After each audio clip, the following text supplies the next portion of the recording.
Have you ever looked at all of human history, all the wars, the empires, the chaos, and wondered if there's a single hidden engine driving it all? Well, a guy named Karl Marx thought he'd actually found it. Today, we're diving into his incredibly powerful theory for understanding why societies rise, why they fall, and why they change over time. So let's start right here with this quote, because it really sets the stage for everything. You see, for Marx, this wasn't just some dusty academic theory. He wasn't just trying to understand the past for the sake of it. He believed he was forging a tool that people could actually use to go out and change the world. This is theory as a call to action. So what was this massive idea of his? Well, Marx was on the hunt for what he called a guiding thread, something that could make sense of the whole story. He wanted to know the one thing that could explain the gigantic shifts from, say, ancient empires to feudal kingdoms, and all the way to our modern world. And this is what he landed on. It's a huge idea, so let it sink in. The economic foundation of any society, how we make our food, our shelter, our stuff, that is the base that everything else is built on. Our politics, our laws, even our art and culture. This whole concept, this is what's known as historical materialism. Now this quote, this one really flips a common idea completely on its head.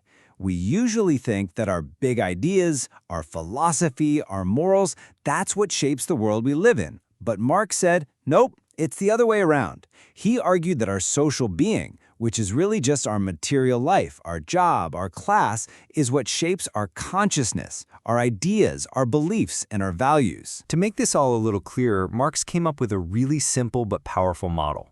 I want you to picture a society like a building. You've got the foundation, and then you have the rest of the structure that's built right on top of it. He called these two parts the base and the superstructure. First up, you have the base. This is the economic engine room of society. It's got two main parts. One is the forces of production. That's all the technology, the tools, the raw materials, the scientific know-how. And the other part is the relations of production, which is just a fancy way of saying the class structure.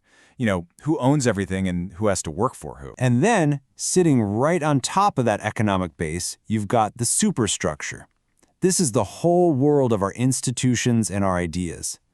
We're talking about the government, the legal system, religion, art, philosophy, basically the entire culture. And according to Marx, this superstructure doesn't just appear out of nowhere. It grows out of and is shaped to support the economic base beneath it. So here you can see it laid out really clearly. On the left, you've got the material economic base, the technology, the class system. On the right, you've got the superstructure, the world of ideas and institutions. The absolute core of this theory is that the base on the left fundamentally determines and shapes the superstructure on the right.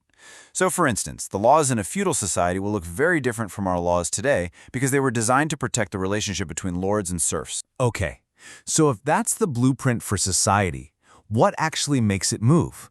What causes these giant historical changes? What, in Marx's view, is the real engine of history? The answer, the key, lies in one part of the base we talked about. The forces of production. And remember, we're not just talking about hammers and sickles here. This is our ever-growing scientific knowledge, its new inventions, new technologies, new ways of organizing work. And the crucial part is, these forces are always developing, always improving. Humanity just keeps getting better at making stuff. And this dynamic leads to a process that unfolds in three basic steps. First, new technologies or new ways of working start to bubble up inside the old society.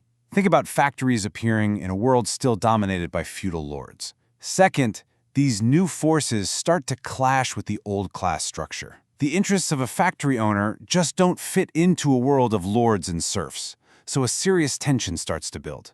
And third, eventually, that tension becomes so great that it just explodes. And that's what Marx calls an era of social revolution, where the whole building gets torn down and rebuilt. All right, so let's see how this model actually paints a picture of human history.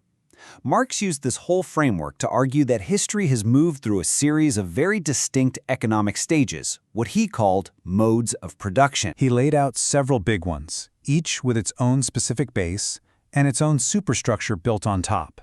He talked about an Asiatic mode, an ancient mode that was built on slavery, a feudal mode built on serfdom, And then, finally, the modern capitalist mode, which is built on wage labor.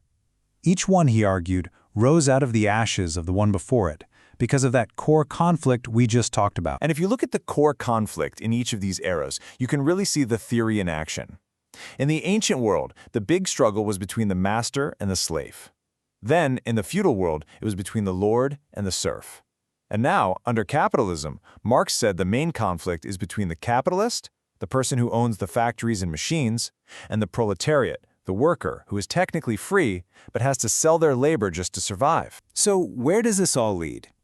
This brings us to Marx's most well-known and definitely his most provocative conclusion about our own time and what he thought might come next. Now, this is a really profound statement.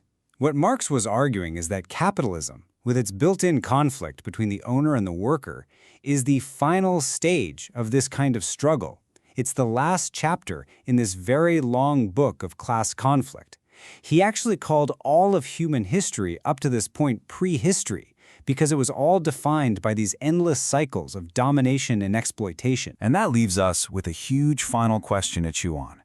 If thousands of years of empires and kingdoms and class struggle were just the prehistory of humankind, what did Marx think a true history would even look like?